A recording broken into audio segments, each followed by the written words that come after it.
My honey girl, beautiful soul, extremely blessed to have her. Part two. I'm just gonna, just put it in two parts. I could make it more, but anyways, so yeah, that was like, it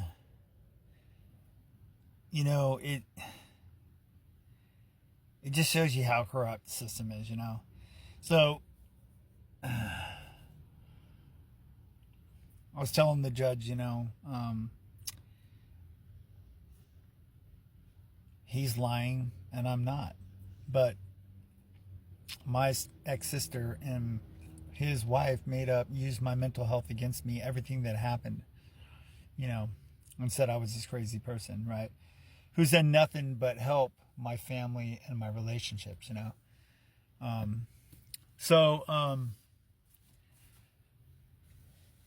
he was popping his head around. My sister was ex-sister was sitting behind me, and the judge goes, the judge was trying to ask him questions, right?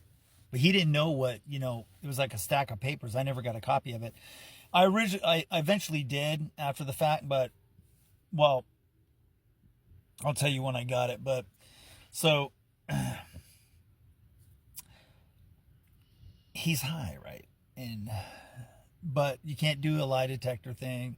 People lie all the time, right? But he didn't know what they wrote. Plus, he's,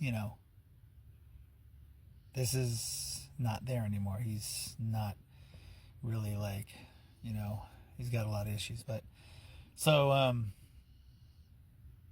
the judge is trying to get him to pay attention, but he doesn't know what to say. He's just saying that, that I did all this stuff to him, which I didn't. So, yeah. So he says, well, what about me? My ex-nephew saying, what about me? And the judge says, your uncle's fine. He's moving out of there, and he said that he suggests that my nephew drops it. Plus he's lying. And he goes, well, no, I want to push it to another hearing, right? Another court. So, anyways, I had to get an attorney, and my ex is like, well, it's only a restraining order. I go, he tried to kill me. A restraining order against me? No, I mean, that affects you, and he's making it all up and lying about it. So I got an attorney, douchebag, and he got I didn't even read all the paper. I read some of it. It was so disgusting, what my ex-sister came up with to say about me. And I've done nothing but help her in the past, and she's just so, ugh. Yeah. But, so the attorney, it was another 2 weeks or whatever, 2 weeks. The attorney cost me $2,500 that I didn't really have. I was trying to save money, and then I was paying for a motel and everything like that. And the thing is, the next court date, my ex-sister wasn't there, but his wife showed up, and the guy that pulled him off of me, his buddy that I was helping out a lot too, because I knew what was going to happen. He had already lied, and he dug the hole. My sister's trying to cover this up so she doesn't have to do anything about what's going on. And his friend would have lied and said that I did all this. Because other than my ex-nephew, he was the only one that was in the room. None of them showed up until after he got him off of me,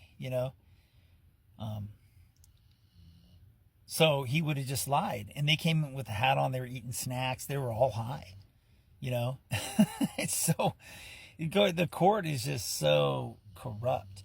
And so, basically,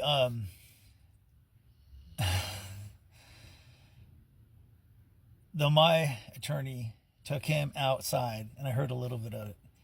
Because my nephew says, oh, I got this tattoo here and this. And he's not very intelligent, really.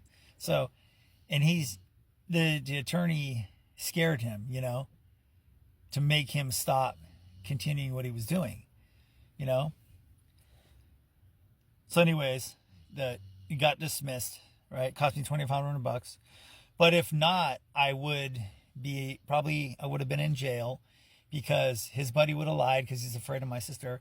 And I would have been in there for someone who tried to, strangle me and kill me, I'm not going to say unalive. This fucking whatever. So, and I'm just like, you kidding me? And so as I'm leaving, they left first. It's 2 stories. Right? It's a courthouse in Marysville. They're getting on the elevator. And they're just so out of it from drugs that I'm watching them. And they're talking about how evil I am and how I'm such a bad person, and can't believe I'm getting away with it. And, Uncle Chuck is horrible, And I'm just like, so after that, I went and I had my trailer towed. I had the sheriff show up. My sister showed up too because it was on her rental property. She's such a narcissist. And I said, "You're dead to me. What you did, you're dead to me." And I still have 1 more year. I could go after him, but I don't really care. See, the thing is, if I would have knocked him out, I would be in trouble. Either way, I'm the bad person because now my whole family thinks that I did this. Right? And that's why I don't talk to my family ever. I can't even see my mom, but whatever. I mean, stand your ground, you'll still get in trouble too. And so he thinks that, he beat up me and stuff like that and whatever, But if I would have put him in jail, he wouldn't have been able to take care of his kids. But, I mean, maybe he learned from this. I don't know. I haven't talked to any of them for like a couple years. Except for my twin brother that decided to message me. Whatever. So, there's more to the story, but that pretty much sums it up. Next time, knock a motherfucker out.